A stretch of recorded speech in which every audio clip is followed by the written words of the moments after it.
Okay, quarks are subatomic particles. And uh, you can have different kinds of spins to them, top and bottom, strange. They're kind of just theoretical names. They're not, the top doesn't mean it's rolling top and bottom. It's just different qualities of them.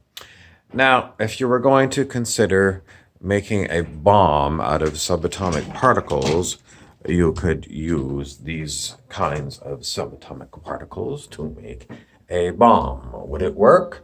Um, well, yes, in your sci fi movie, it sounds like very interesting. Is it real in real life? No, there is no such thing. Is there such thing as a nuclear bomb in real life? Yes. So what's the difference between a nuclear bomb, why is that real, and one of these subatomic particle bombs? Um, a lot of the things that we're told about these kind of things are to create fear and trepidation among the population. Chemtrails, for example, are actually real, and I see them quite frequently. I've seen them in multiple cities. And are they made of anything dangerous? Yes, they are made of pollution, toxic pollution, and they are sprayed primarily to make people sick by not so much the deep state, not so much the military, but extraterrestrials. The extraterrestrials are trying to stop people from developing their abilities. Because when people develop their abilities, the extraterrestrials won't be able to rule this planet the way they do. Which extraterrestrials? Primarily Draco reptilians. So are they Draco reptilians? Like, do they look like velociraptors? Yes and no. Most of the time, they look like they're humans. Shapeshifters. Is it true that they shapeshift? I haven't seen it. What else? So why did they talk about Strangelet and Toplet bombs? Primarily because it creates a lot of fear, especially among people who think somehow that these kind of bombs will be used against them. Why not just tell them about nuclear bombs? Because a lot of nuclear bombs can be disactivated by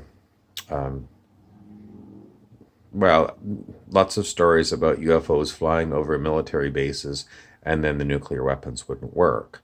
Whereas these Strangelet and Toplet things are supposedly a new kind of bomb that no one has researched very much, and people are afraid of them because they think they might be real. But they are not real. Why do we know that it's not real? Because I am currently muscle testing it, and if you use muscle testing, it will tell you the truth.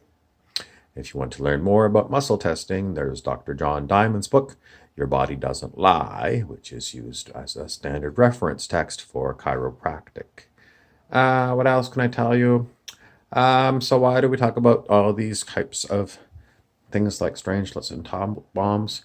Because it's all over the alternative news if you look for it. And they always use that as a reason why the forces of light have not won. So if you don't need a sci-fi movie to come out. All you need to do is go to YouTube and start looking up, forces of light versus the deep state and the Draco reptilians, and your movie is like multiple YouTubes. You can go on forever and ever, and it's like an ongoing movie. You don't have to wait for it to be made and sit there for an hour and a half and then wait for 3 years for another sequel. It goes on every day. So the whole point of it is plenty of enjoyment and entertainment. And as far as things changing on our real world, is everything going to change? Well, there was the QAnon drop that I was looking for. I did post it on my Instagram, Burrows Bobby. Does it mean anything? No, it's just another silly thing that you can follow, QAnon. It's very funny. Politicians have not changed. They're still spraying chemtrails, and the military lets them do it. Why? Primarily because the military is not in charge. The military is not in charge of anything, and basically the ones that are in charge um, do as they wish. Who are the ones in charge? It's not the president, and it is not even the corporate captains. It is people who don't understand what it's like to be them. In other words, they don't know who they are. They're very ego driven people, very 3D people. They think that they're basically, they always think they're very intellectual, very intellectual. That's why I posted the video of Neo meeting the architect, because the architect is the kind of person that does run this world incredibly.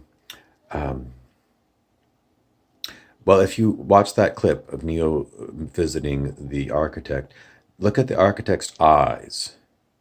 He has got dead eyes. He's dead inside. And that's the nature of the people who rule planet Earth. They've got dead eyes. They're dead inside. They're a lot like in the Rowdy Roddy Piper movie, They Live. Those kind of dead machine robotic things. That's what the architect is like. And the people who rule this planet, and otherwise, the people that, how do they rule? They rule basically by subterfuge. They're not, I mean, they think they're intelligent, but they're not. They're very repetitive, and they don't really get any deep insights about anything new. They'll reproduce the best information that they get from other people who do have intuitive gifts. But that is the biggest flaw among these kind of people, is that they're very mental, but not directly intuitive. They have to rely on others to come up with things. And then they very quickly copy what they hear. So they're very good mimics. Mimicry is their best ability.